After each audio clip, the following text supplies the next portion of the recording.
Assalamualaikum warahmatullahi wabarakatuh. Perkenalkan, nama saya Wida Yuliana dari kelas KPI 6C IAIN Bengkulu. Baiklah, di sini saya akan mempresentasikan atau menjelaskan mengenai iklim komunikasi organisasi. Langsung saja, iklim komunikasi organisasi menurut Tagwiri yaitu iklim komunikasi organisasi adalah kualitas yang relatif abadi dari lingkungan internal organisasi yang dialami oleh anggota-anggotanya, yang mempengaruhi tingkah laku mereka serta dapat diuraikan dalam istilah nilai-nilai suatu set karakteristik tertentu dari lingkungan. Iklim komunikasi di dalam sebuah organisasi itu penting karena secara tidak langsung iklim komunikasi organisasi dapat mempengaruhi cara hidup orang-orang di dalam sebuah organisasi, yaitu kepada siapa orang-orang itu berbicara, siapa saja yang disukai, bagaimana perasaan masing-masing orang, bagaimana kegiatan kerja berlangsung, dan bagaimana perkembangan orang-orang di dalam organisasi. Menurut Redding yang dikutip oleh Pace dan Fales menyatakan bahwa iklim organisasi jauh lebih penting daripada keterampilan atau teknik-teknik komunikasi semata-mata dalam menciptakan suatu organisasi yang efektif. Dari sini dapat dilihat bahwa iklim komunikasi di dalam sebuah organisasi itu perlu untuk diperhatikan agar dapat menciptakan sebuah organisasi yang efektif. Di dalam buku komunikasi organisasi yang ditulis oleh Pace dan Fowles menegaskan hal ini mengemukakan bahwa iklim komunikasi tertentu memberikan pedoman bagi keputusan dan perilaku individu.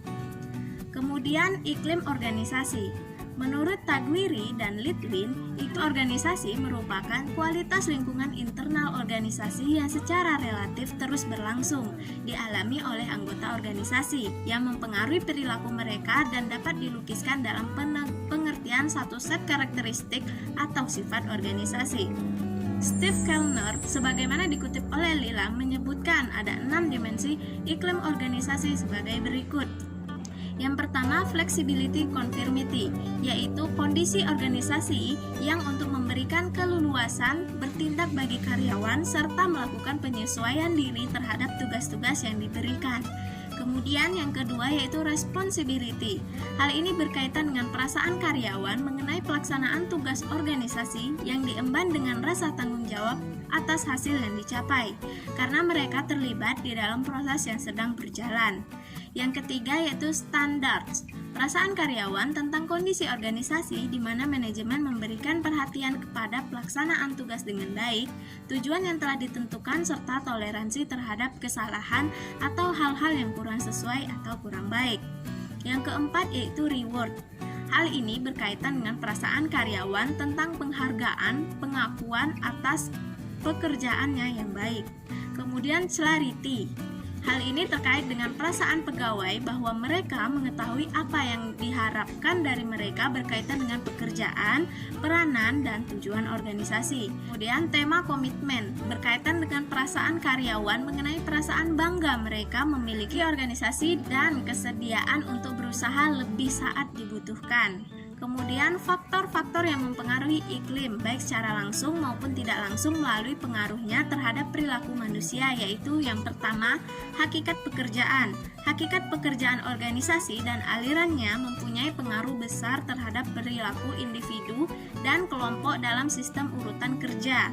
Misalnya, lingkungan fisik membentuk semacam iklim di mana para pegawai dicegah dari hal yang saling mempengaruhi karena sesuatu dan persyaratan untuk mengikuti urutan kerja. Yang kedua yaitu luas, bentuk dan susunan organisasi. Penambahan luas dan kompleksitasnya organisasi dapat mengaruhi anggota-anggotanya. Dalam organisasi besar di mana informasi disampaikan melalui banyak saluran, sehingga perlu adanya jenis hubungan atau interaksi yang dapat membantu perkembangan, yaitu saling menghormati dan saling memahami serta aliran komunikasi yang bebas. Kemudian kesehatan dan keselamatan kerja. Dalam suatu organisasi harus mampu memberikan kondisi kerja yang melindungi kesehatan dan keselamatan para pegawainya, yaitu memberikan lingkungan pekerjaan yang melindungi dari resiko pencemaran udara, suara mesin, radiasi, dan yang lainnya. Mungkin itulah sedikit banyak presentasi yang saya berikan pada kesempatan kali ini. Maaf apabila ada kata yang salah. Kepada Allah saya mohon ampun. Wassalamualaikum warahmatullahi wabarakatuh.